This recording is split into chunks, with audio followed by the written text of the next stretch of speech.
Hello and welcome to WashingtonExec's video series. I'm your host, Amanda Ziadeh, and with me today is Jamie Nodder. He's the co-founder and cultural designer at PROPEL. Thank you so much for joining me today, Jamie. Excited to be here. I understand PROPEL, which was recently rebranded from Human Workplaces, helps organizations to understand their workplace culture and improve or reinforce those areas where needed to drive strategy and success. So in the wake of a growing remote workforce, I wanted to ask how you anticipate that workplace will look in the near future, or even in a post-COVID-19 world, and if some people will ever go back to the office. Yeah, I think almost everybody learned early on that being all remote, it wasn't as difficult as we thought. Like, it was a big shift, and I actually applaud everyone for making that shift. But it was like people managed to do it, and productivity didn't get too big of a hit. So I think for most organizations, when we are able to go back to the office fully, which thankfully should be relatively soon, not everyone's going back. I was just talking to a client in Philadelphia. He's like, I don't miss the hour and a half on the train that I had to do to get downtown. And I'm like, why am I spending that hour and a half? There's a productivity issue, right? So you still need people in the office. So people are going to come back. But it's definitely, we're not going to get 100% of the people back in the office. I'm certain of that. All right.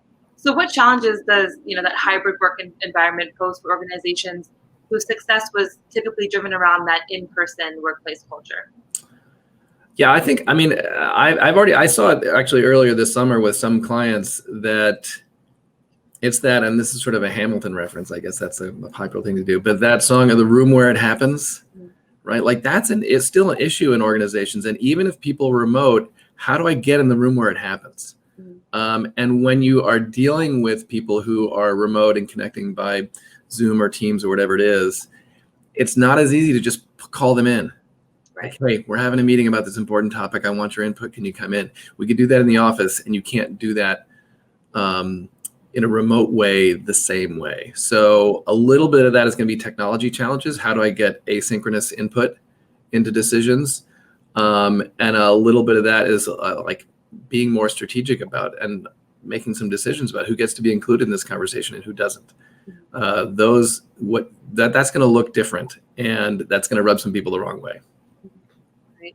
So how do organizations then shift their culture to meet the needs of that hybrid workplace? And what tips do you have for addressing those emerging management challenges like decision-making and supervision, transparency? Yeah, I keep coming back to transparency, and that's what people are asking me about most. There's a term we use called passive transparency that existed in the office in a way that we didn't necessarily recognize. Like, you kind of knew when the marketing department all just ran by your desk, and into the conference room and had a big meeting, like, you knew something was up. Yeah. And so when you get an email from a customer and you're like, wow, I wonder if this connects to that marketing thing, right? And you walk down the hall and check in, hey, is this customer's asking about this? You know what I mean? Like, that would all happen because you saw that passively. No one from marketing said, by the way, we're having a crisis about this. If you get an inquiry, let me know. And so how do we create passive transparency in a remote or hybrid remote environment? And again, that is going to be partially about technology and where am I posting these things? A lot of our clients, they get mad at me when I suggest this, but I'm like, we need daily meetings. We need daily huddles where everyone just shares what they're working on and you see that. And maybe you could just be a post on Slack or something that says, this is what we're working on. But that's the passive transparency, where you get this sense of this rhythm of what people are working on. It used to just happen organically, and now we have to create it, which is, it's not necessarily easy, and it's definitely some new habits that we haven't developed before. Yeah, I can imagine having daily huddles might be more natural for a company that is used to being in a workplace, but like you said, planning for those might be more challenging. No, and I get pushback. People are like, this is a waste of time. Well, I show up every day. I'm like, well, I'm working on this again. Right. And I think what people don't understand is it's not what happens in that one daily huddle that matters. Mm-hmm. It's that I heard for 15 days in a row what was going on. And then I can sort of connect the dots and see the patterns. I think from a leadership point of view, being all remote or not, or mostly or partially remote. I think it elevates the requirements lower in the hierarchy for being able to see the patterns, right? It was easier to manage when we're all together. When we're all remote, you need people who are sitting alone in front of a screen to be able to see a pattern and make a decision and bring something up to someone maybe higher up in the hierarchy.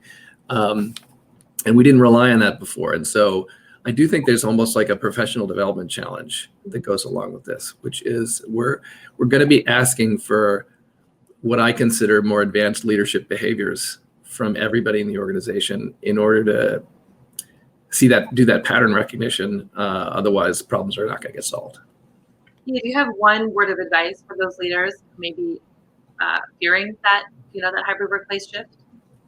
I do think that we did this a little bit in the immediate shift back in the spring, where you were in that mode of, okay, nothing is permanent, right? Like we're gonna just get through this.